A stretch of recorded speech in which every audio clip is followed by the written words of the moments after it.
Debt is one of the most common financial challenges people face. Whether it's student loans, credit card debt, or personal loans, managing debt can feel overwhelming. However, with the right strategies, you can take control of your debt, reduce financial stress, and work your way toward financial freedom. In this video, we'll discuss how to tackle debt effectively and get on the path to becoming debt-free. 1. Understanding your debt before you can tackle your debt. It's essential to understand exactly what you owe. This means taking an inventory of all your debts, including the total amount owed, interest rates, monthly payments, and due dates. Knowing the details of your debt will help you prioritize which loans to pay off first and how to allocate your payments. Start by listing all of your debts, including credit cards. These often have high interest rates and can quickly snowball if not managed properly. Student loans. While student loans typically have lower interest rates, they can still be a burden, especially if you have a large balance. Personal loans. These loans can vary widely in terms of interest rates and repayment terms. Mortgages or car loans. While these are typically lower interest debts, they still need to be managed and paid off on time. Once you've listed all of your debts, calculate how much you owe in total, the interest rates, and the minimum payments required. This will give you a clear understanding of where you stand. 2. The snowball vs. avalanche method. Which one is right for you? There are two primary debt repayment strategies: the snowball method and the avalanche method. Both approaches have their pros and cons, so let's explore each one to help you decide which is best for you. The snowball method. This strategy involves paying off your smallest debt first, regardless of the interest rate. Once the smallest debt is paid off, you move on to the next smallest debt, and so on. The idea behind the snowball method is that it provides quick wins, which can motivate you to keep going. For example, let's say you have 3 debts. Debt 1. $1,000 balance with a 15% interest rated at 2. $5,000 balance with a 10% interest rated at 3. $10,000 balance with a 5% interest rate. With the snowball method, you would start by paying off the $1,000 debt first, regardless of the higher interest rates on the other debts. Once that's paid off, you move on to the $5,000 debt, and then the $10,000 debt. The advantage of the snowball method is the psychological boost of clearing small debts quickly, which can keep you motivated to continue paying off your larger debts. The avalanche method. This method focuses on paying off the debt with the highest interest rate first, regardless of the balance. This approach saves you money in the long term because you'll be reducing the amount of interest you pay over time. For the same example above, you would start by paying off the $1,000 debt at 15%, then move on to the $5,000 debt at 10%, and finally, tackle the $10,000 debt at 5%. The advantage of the avalanche method is that it minimizes the total interest paid over time, helping you become debt-free faster. 3. The debt-to-income ratio.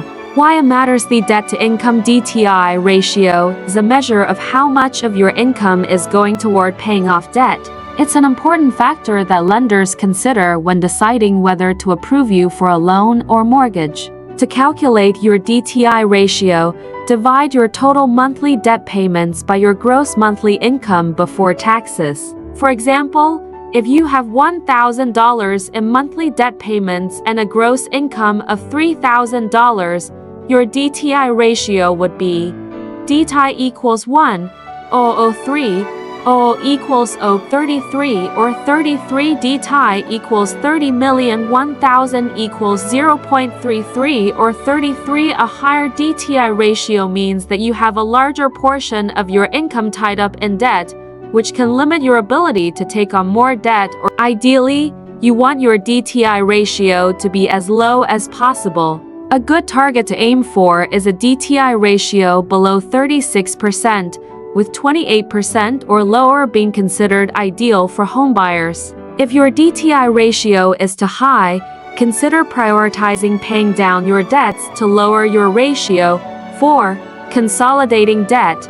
Is it right for you? Debt consolidation involves combining multiple debts into a single loan with a lower interest rate. This can make it easier to manage your debt by having just one payment to track, and potentially save you money if the new interest rate is lower than the rates on your existing debts. There are a few options for consolidating debt. Personal loans. Some lenders offer personal loans specifically for debt consolidation. These loans allow you to pay off high-interest debts with a lower-interest loan, helping you save on interest payments. Balance transfer credit cards. Some credit cards offer 0% interest on balance transfers for an introductory period. This can be an effective way to consolidate credit card debt, but be aware of fees and the interest rate after the introductory period ends. Home equity loans. If you own a home, you may be able to take out a home equity loan to consolidate your debt. However, this comes with the risk of putting your home at stake if you can't repay the loan. Debt consolidation can be a useful tool, but it's important to be cautious. Consolidating doesn't eliminate your debt, it just shifts it into a different form. You still need to commit to paying off the debt in full and avoid accumulating new debt. 5. Refinancing. Lowering your interest rate. Refinancing is another strategy for reducing debt, especially if you have high-interest loans. Refinancing involves taking out a new loan to replace an existing one, usually at a lower interest rate. Refinancing can help you lower your monthly payments, reduce the total interest paid over the life of the loan, and pay off your debt more quickly.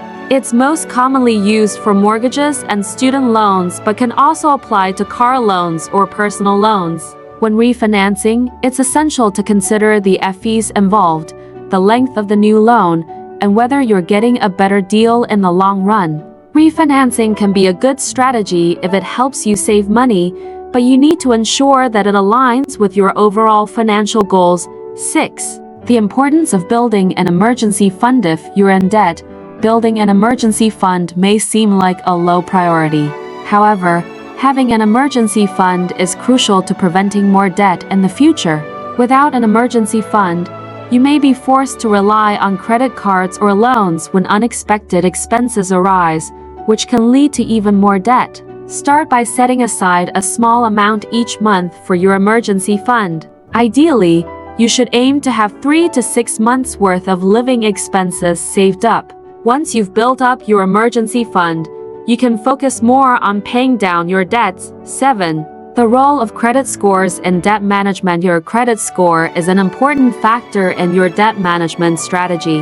A good credit score can help you qualify for lower interest rates on loans, while a poor credit score can make it more expensive to borrow money. To improve your credit score, make sure to pay your bills on time, keep credit card balances low, and avoid taking on too much debt. If you're in debt, try to negotiate with creditors to lower your interest rates, which can help reduce your total debt over time. 8. How to stay motivated during the debt payoff process. Paying off debt can be a long and challenging process, but staying motivated is key to success. Here are a few strategies to help you stay on track. Set small, achievable goals. Break your debt repayment into smaller goals. Celebrate each milestone to stay motivated. Create a debt payoff plan. A written plan helps you stay organized and focused. Make sure your plan includes clear deadlines for paying off each debt. Track your progress. Keep track of how much debt you've paid off and how much is left. Seeing your progress can provide motivation to continue. Get support. Consider joining a debt payoff group or talking to a financial advisor for accountability and encouragement. 9.